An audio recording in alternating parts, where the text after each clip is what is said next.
என் அன்புக்குரியவளே, ஆண்டவராகிய இயேசு கிறிஸ்துவின் இனிய நாமத்தினாலே உங்களை வாழ்த்துகிறேன். உங்கள் சகோதரன் மேத்யூ மாறன். என் அன்புக்குரியவளே, பரிசுத்த வேதாகமத்திலே ரோமர் 6ஆம் அதிகாரம் 18ஆம் வசனம் இப்படியாக சொல்லப்பட்டிருக்கிறது. பாவத்தின் என்று நீங்கள் விடுதலையாக்கப்பட்டு நீதிக்கு அடிமைகளானீர்கள் என்று பவுல் சொல்கிறான்.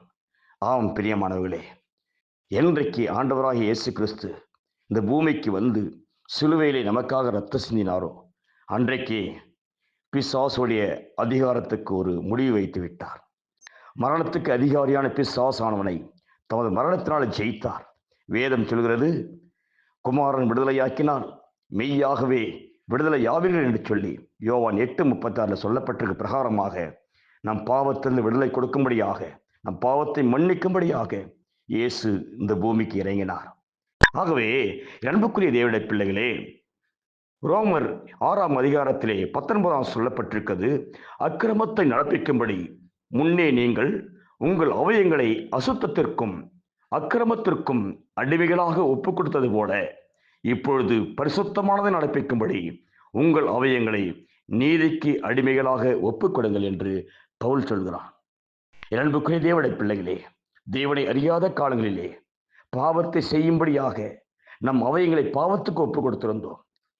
தேவனை அறிந்த பிள்ளைகளாகிய நீங்களும் நானும் பரிசுத்தமாக நடப்பிக்கும்படி நம் அவயங்களை நீதிபரராகிய இயேசுவுக்கு நம்ம ஒப்புக் கொடுக்கப்படும் போது நம் வாழ்க்கையிலே பெரிய காரியங்களை ஆண்டவர் செய்வார். லூக்கா 1ஆம் அதிகாரத்திலே மரியாள் சொல்றாங்க, இதோ தேவனுக்கு நான் அடிமை என்று சொல்லி. அன்புக்குரிய தேவனுடைய பிள்ளைகளே, நாம் தேவனுக்கு அடிமைகளாக ஒப்புக் கொடுக்கப்படும் போது நம் வாழ்க்கையிலே பெரிய மாறுதலை காண முடியும், பெரிய ஆசீர்வாதங்களை பெற்றுக்கொள்ள முடியும், பெரிய சமாதானத்தை பெற்றுக்கொள்ள முடியும். பாவம் செய்கிற ஆத்மா சாகும் என்று வேதம் சொல்கிறது. பாவத்திலே வாழ்ந்து வந்தால் நம் வாழ்க்கையிலே ஒரு சமாதானம் இருக்காது. ஆகவே நாம் நீதிக்கு நம் அவயங்களை ஒப்புக் கொடுக்கப்படும் போது, நீதிபரராகிய இயேசுவுக்கு நம்மை ஒப்புக் கொடுக்கப்படும் போது நம் வாழ்க்கையிலே பெரிய ஒரு சமாதானம், கிருபையை பெற்றுக்கொள்ள முடியும். ஆகவே இந்த வார்த்தையை கேட்கிற உங்கள் வாழ்க்கையிலே கர்த்தர் பெரிய விடுதலை கொடுப்பார். பாவ சாப கட்டுகளிலிருந்து, பிசாசுடைய கட்டுகளிலிருந்து ஆண்டவராய் இயேசு விடுதலை கொடுத்து நீதியின் பிள்ளைகளாய் கர்த்தர் உங்களை மாற்றுவார். God bless you.